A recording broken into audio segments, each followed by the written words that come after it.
નમસ્તે વિદ્યાર્થી મિત્રો, આજે આપણે ધોરણ 8 ગણિત વિષયમાં પ્રકરણ 8 રાશિઓની તુલનાનો અભ્યાસ કરવાના છે. વિદ્યાર્થી મિત્રો, આ પ્રકરણ આમ જોઈએ તો ધોરણ 7ની અંદર પણ આવી ગયું છે. ધોરણ 7ની અંદર પ્રકરણ 8 જ છે, રાશિઓની તુલના.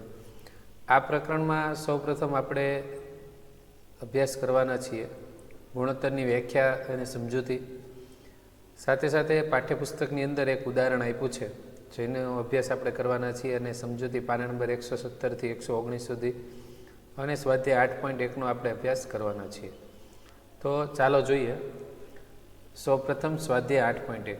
વિદ્યાર્થી મિત્રો, અહીંયા મેં બધા દાખલા અને ઉદાહરણ સારી રીતે સમજાવ્યું છે.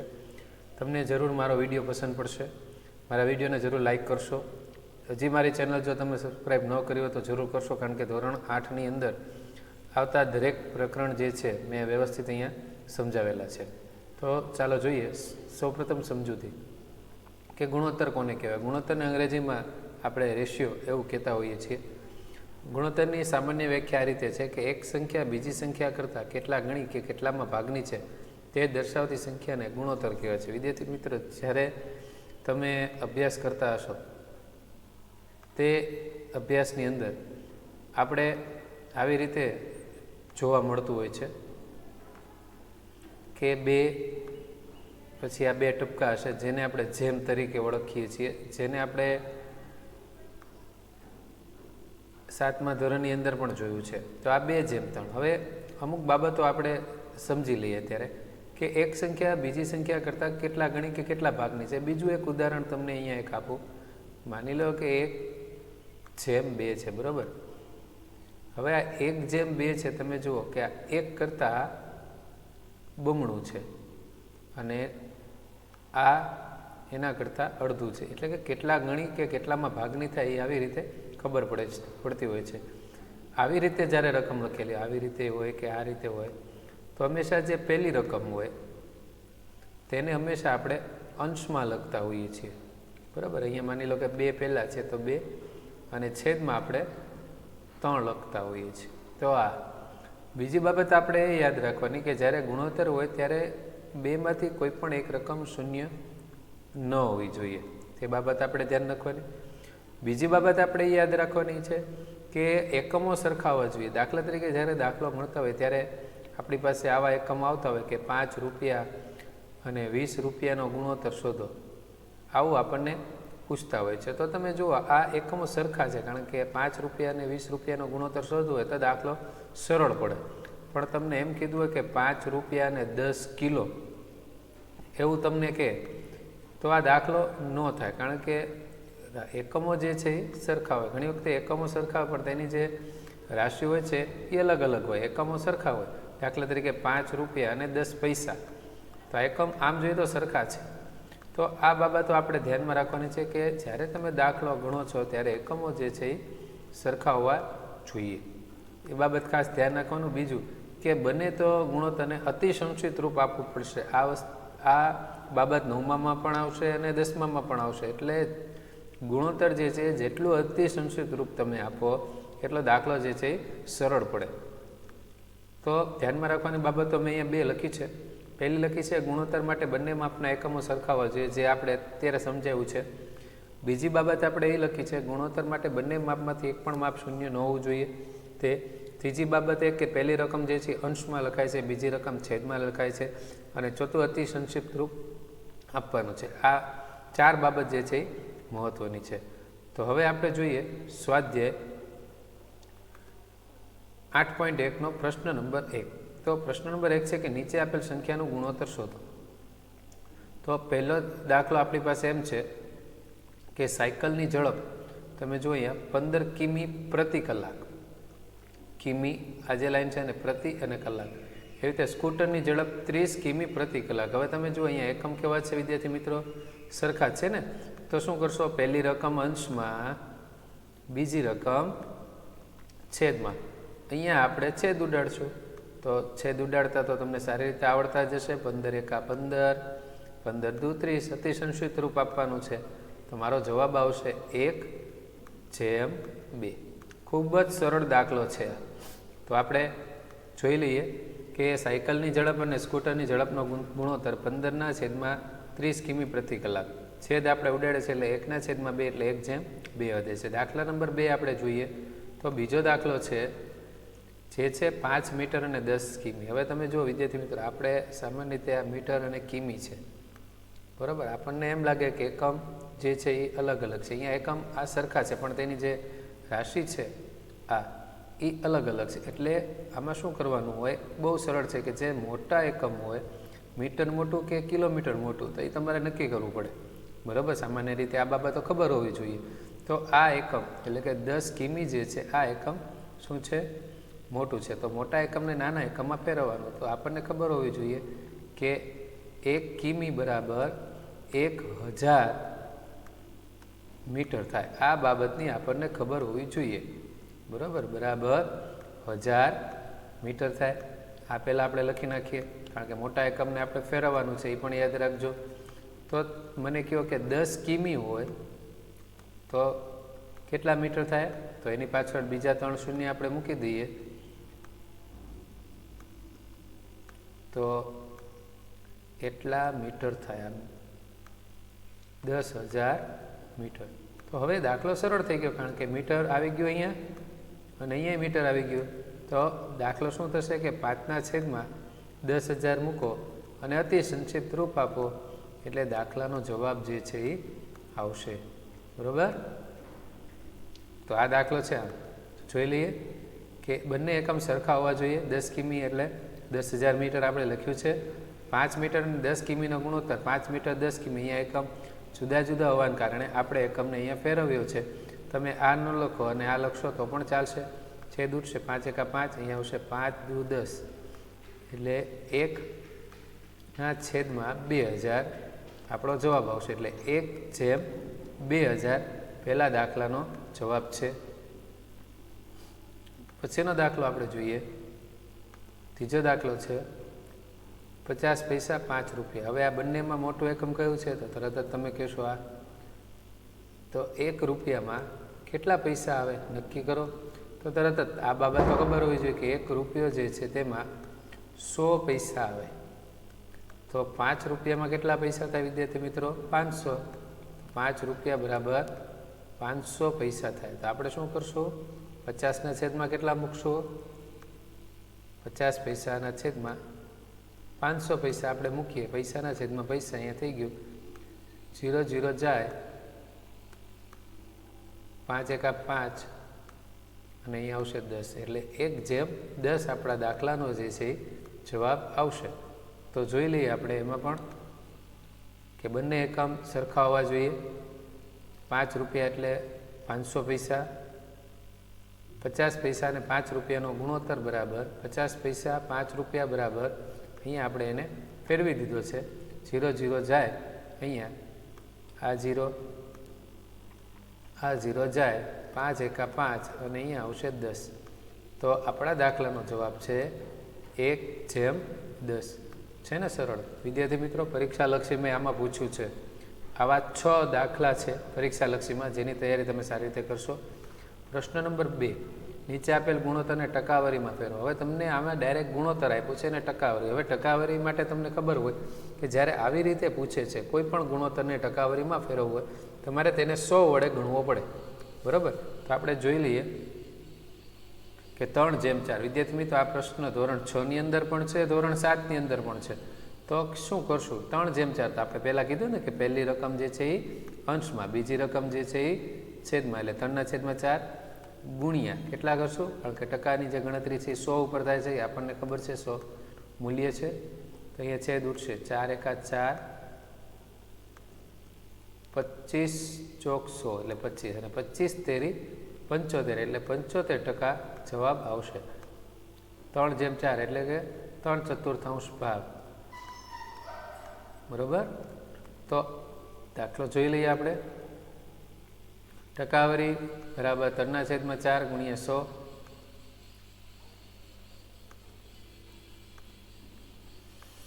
બરાબર 75% આપણો જવાબ છે. દાખલા નંબર 2, 2/3. તો આમાં પણ શું કરશું? 2/3 ટકાવારીમાં ફેરવવાનું કે બીજું કાંઈ નથી કરવાનું, આપણે ગુણ્યા 100 કરવાના છે. હવે અહીંયા ભાગાકાર નથી થતું, કારણ કે ઉપર ભાગાકાર અથવા અહીંયા થવું જોઈએ પણ નથી થતું. તો શું કરવાનું કે ખાલી ગુણાકાર કરવાનો. 100 ગુણ્યા 2 એટલે કે 200/, કેટલા લખશો? 3. દાખલાનો જવાબ જે છે અહીંયા સરળ થઈ ગયો. હવે તમારે તેને મિશ્ર સંખ્યામાં જે છે ફેરવવું પડશે. તો આપણો જવાબ આવશે 66.2/3. હવે દાખલા નંબર 3 બહુ સરળ દાખલો છે વિદ્યાર્થી મિત્રો. 25 વિદ્યાર્થીઓમાંથી 72% વિદ્યાર્થીઓ ગણિતમાં રસ લે છે. તો ગણિતમાં કેટલા વિદ્યાર્થીઓ જે છે રસ લેતા નથી? તો તમે જુઓ કે કુલ કેટલા વિદ્યાર્થીઓ છે? અહીંયા 25 વિદ્યાર્થીઓ છે. એ 25 વિદ્યાર્થીઓમાં 72% વિદ્યાર્થીઓ રસ લે છે, બરાબર. તો સૌ પ્રથમ આપણને જે કીધું છે રસ લેતા નથી, તો અહીંયા રસ લેતા નથી એ વિદ્યાર્થીઓની સંખ્યા ગોતવાની છે. હવે આમાં શું કરશું? પહેલાં કે જે રસ લે છે 72%, તો રસ કેટલા નથી લેતા એ આપણે વિચારીએ. તો 100 વિદ્યાર્થીઓ, 100% જે વિદ્યાર્થીઓ છે 100%, એમાં -72% રસ લે છે. તો બાકી કેટલા વધ્યા? 28% વિદ્યાર્થીઓ રસ લેતા નથી. આ આપણને ખબર પડી. આપણી પાસે જે બાબત પૂછે છે એની ટકાવારી હોવી જરૂરી છે. તો અહીંયા જે પૂછ્યું છે એની ટકાવારી નથી, એટલે એની ટકાવારી આપણે શોધી લીધી છે, બરાબર. તો જોઈએ આપણે કે વિદ્યાર્થીઓની કુલ સંખ્યા 25 છે. ગણિતમાં રસ લેતા વિદ્યાર્થી 72% છે. તો ગણિતમાં રસ ન લેતા વિદ્યાર્થીની સંખ્યા 28% થઈ. તો ગણિતમાં રસ ન લેતા વિદ્યાર્થી સંખ્યા 25 ગુણ્યા 28%. હવે ટકા હોય એટલે છેદમાં શું લખવાના હોય? 100, બરાબર. જ્યારે ટકાવારી જે છે અહીંયા નીચે આવશે 100. તો 25 એકા 25 અને 25 ચોક 100, અને અહીંયા છેદ ઉઠશે 4 × 7 = 28. એક તો આ ગણતરી વિદ્યાર્થી મિત્રો, બીજી ગણતરી પણ અહીંયા થઈ શકે છે. કેવી રીતે? ચાલો જોઈએ. સૌ પ્રથમ માની લો કે 25 વિદ્યાર્થીઓ છે, એમાં 72% રસ લે છે, એટલે કે 72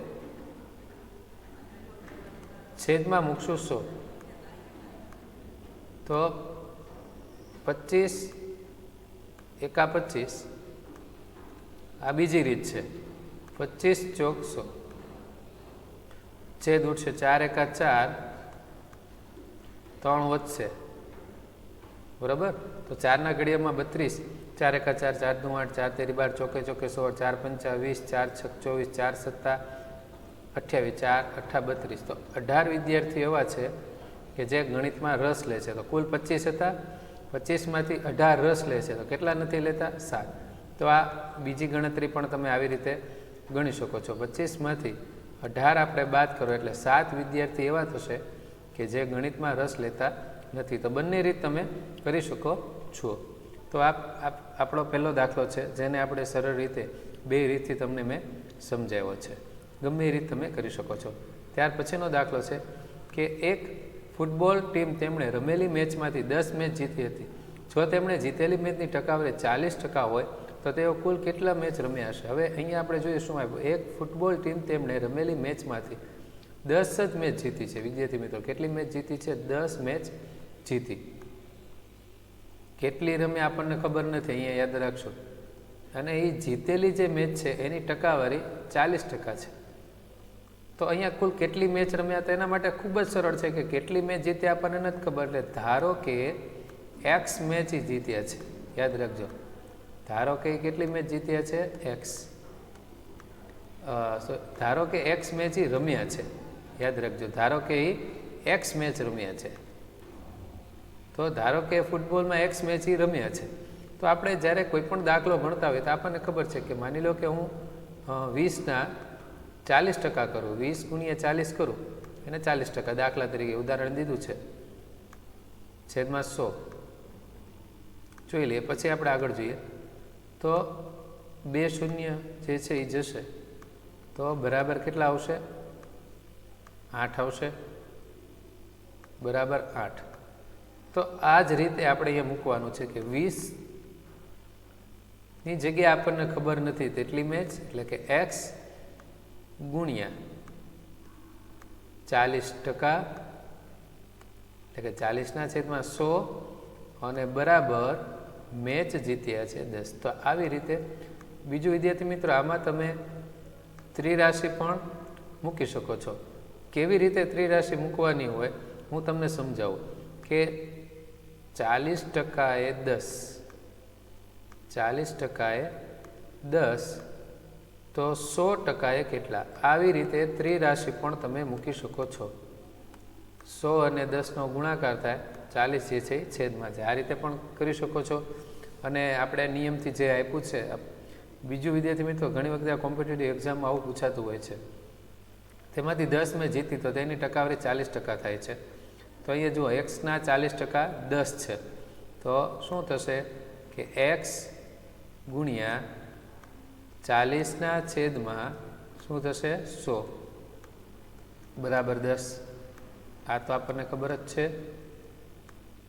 હવે જે ભાગાકાર છે એ સામા પક્ષે ગુણાકાર થાય અને જે ગુણાકાર છે એ અહીંયા છેદમાં આવશે. તો x બરાબર 10 ગુણ્યા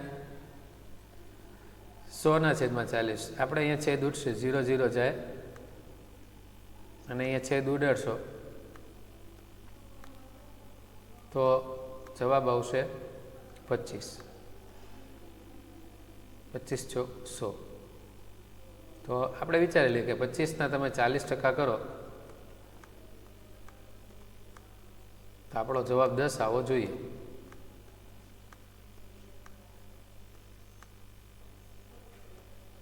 25 એકા 25, 25 ચોક 100, 4 દાન 40. તો 10 આપણો જવાબ આવી ગયો. તો આવી રીતે તાળો પણ મેળવી વિચારી શકાય છે. પછીનો દાખલો આપણે જોઈએ, દાખલા નંબર 5. જો ચમેલી પાસે તેની રકમના 75% એ વાપર્યા હોય, 75% એ વાપરે છે, યાદ રાખજો, અને 600 રૂપિયા બાકી રહે. 75% એણે વાપરી નાખ્યા, એટલે કે માની લો કે તમારી પાસે 100 રૂપિયા હોય, 75 રૂપિયા તમે વાપરી નાખ્યા, 25 રૂપિયા વધ્યા. 100 રૂપિયા હતા, 75 વાપર્યા, તો આ 25 જે છે એ બાકી રહ્યા. તો શરૂઆતમાં તેની પાસે કેટલી રકમ હશે એવું પૂછે છે. હવે તમારી પાસે 100% રૂપિયા હોય, 100% ગમે એટલા હોય, આપણને નથી ખબર, એમાંથી તમે 75% વાપર્યા, 75% તમે વાપર્યા, તો બાકી કેટલા ટકા વધ્યા? 25% વધ્યા. હવે એ 25% જે છે એ આ 600 રૂપિયા છે, કારણ કે એટલા બાકી રહ્યા છે. આ બંને વસ્તુ એક છે. તો તમે ત્રિરાશિમાં પણ આવી રીતે મૂકી શકો છો કે 25% બરાબર 600, તો 100 એ કેટલા? આવી રીતે મૂકી શકો છો. પણ આપણે દાખલો જે છે નિયમ પ્રમાણે ગણેલો છે. ધારો કે ચમેલી પાસે 100 રૂપિયા હતા, તેમાંથી તેમણે 75% વાપર્યા, પછી 600 બાકી રહ્યા, એટલે બાકી રહેલ રકમની ટકાવારી છે એ 25% છે. તો એક્સના 25% બરાબર 600. જેમ આપણે આગળ ગણ્યો છે તેની જેમ જ છે. આ ભાગાકાર છે, સામે ગુણાકાર થાય. 25 ચોક અને 6 ચોક 2400, એટલે 2400 રૂપિયા તમે હોય, 2400 રૂપિયામાંથી તમે એના 25% કરશો તો તમારો જવાબ જે છે એ 600 આવશે. તે તપાસી લેશો, બરાબર. 2 0 જાય, 25 ગુણ્યા 24 કરો એટલે આપણો જવાબ જે છે 600 આવશે. તો અહીંયા આ પ્રશ્ન દાખલા નંબર 5. હવે આપણે ચર્ચા કરીએ દાખલા નંબર 6ની. ખૂબ જ સરળ છે. એક શહેરમાં કુલ વ્યક્તિઓ 60% વ્યક્તિઓને ક્રિકેટમાં રસ છે, 30% વ્યક્તિઓને ફૂટબોલમાં, અને બાકીની વ્યક્તિઓને બીજી રમતો ગમે છે. જો 50 લાખ વ્યક્તિઓ હોય તો પ્રત્યેક રમતમાં કેટલા વ્યક્તિઓની સંખ્યા? તો અહીંયા પહેલાં ટકાવારી ગોતીએ કે ક્રિકેટ પસંદ કરનાર 60% છે, ફૂટબોલ પસંદ કરનાર 30%, તો બાકી કેટલા વધ્યા? કારણ કે 100% હોય, 100થી વધારે ટકા જે છે આમ આપણે જનરલી હોતા નથી. તો 60 30, તો બાકી વધ્યા 10%. તો અન્ય રમતમાં જે છે એ 10% લોકોએ ભાગ લીધો છે, એટલે કે એને ગમે છે. તો કુલ વ્યક્તિઓની સંખ્યા 50 લાખ છે. 50 લાખ તમે 50 લાખ આવી રીતે પણ લખી શકો છો અને આવી રીતે. આ લઈને દાખલો ગણશો તો પણ ચાલશે 50, બરાબર. હવે આપણે પહેલા દાખલાની ચર્ચા કરીએ છીએ.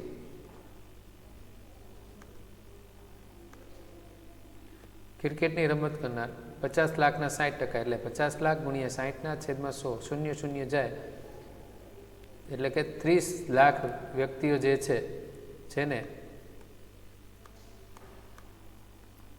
5 છક 30 એટલે કે 30 લાખ. એવી જ રીતે બીજો દાખલો છે 50 લાખના 30%, તો અહીંયા પણ 0 0 જાય અને બીજો 0 જાય, 5 તેરી 15 લાખ જે છે બીજા વ્યક્તિ આવશે. તેવી જ રીતે અન્યમાં 10% છે, એટલે એના 10% તમે કરશો તો 5 લાખ જે છે વધશે. તો આપણે સરવાળો કરી લઈએ કે 5 ને 15, 20, 20 ને 30, 50. તો આ 50 લાખ વ્યક્તિઓ જે છે થઈ ગયા છે.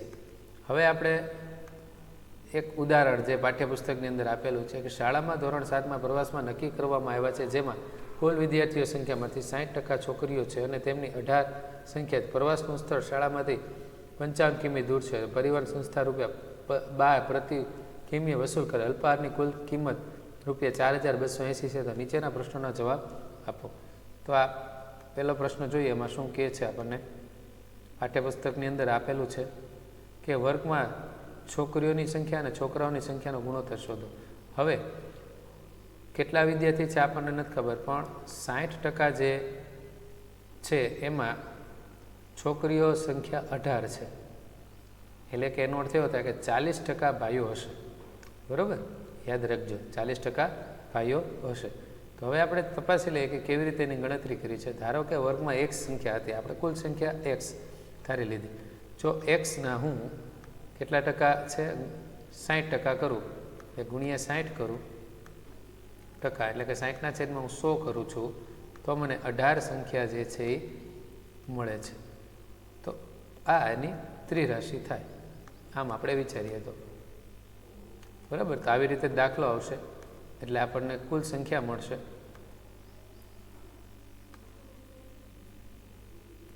હવે ભાગાકારનો સામે ગુણાકાર થાય અને આ જે છે એ છેદમાં આવશે. 0 0 જાય,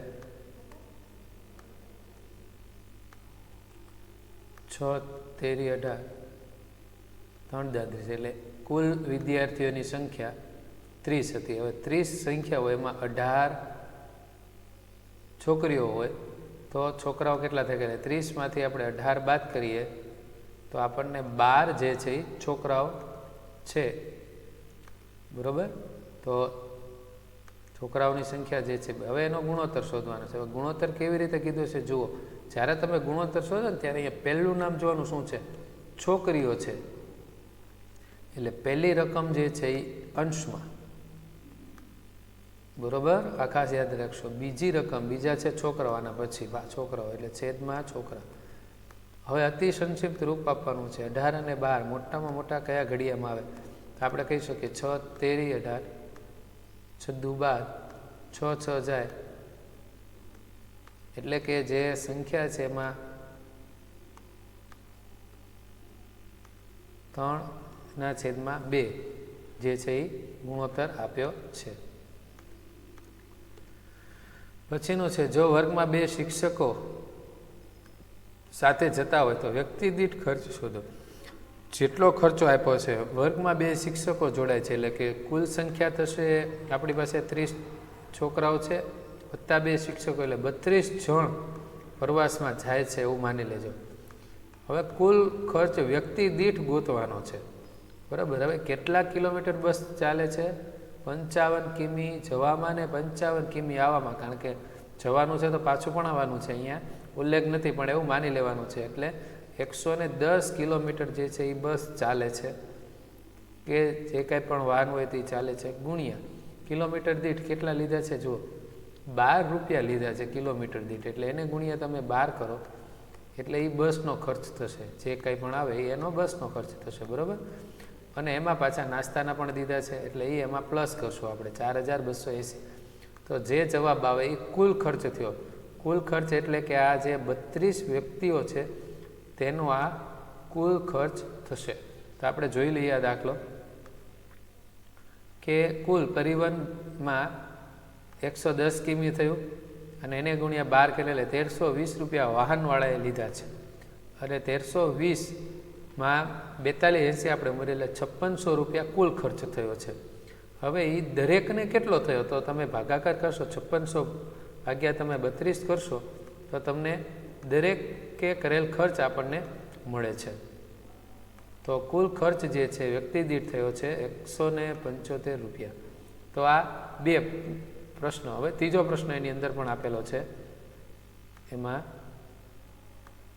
ખૂબ જ સરળ છે, આપણે જે શીખી ગયા છીએ તેમ જ છે આ પ્રશ્ન કે જો પ્રવાસનું વિરામ સ્થળ 22 કિમી દૂર હોય તો પ્રવાસનું કુલ 55 કિલોમીટર કેટલા ટકા થયા. હવે પ્રવાસમાં બાકી રહેલ અંતરની ટકાવારી શું થાય તો તમે જુઓ કે કુલ 22 કિલોમીટર ગયા છે. કેટલા કિલોમાંથી 55 કિલોમીટરમાંથી 55 કિલોમીટરમાંથી 22 કિલોમીટર એ ગયા છે.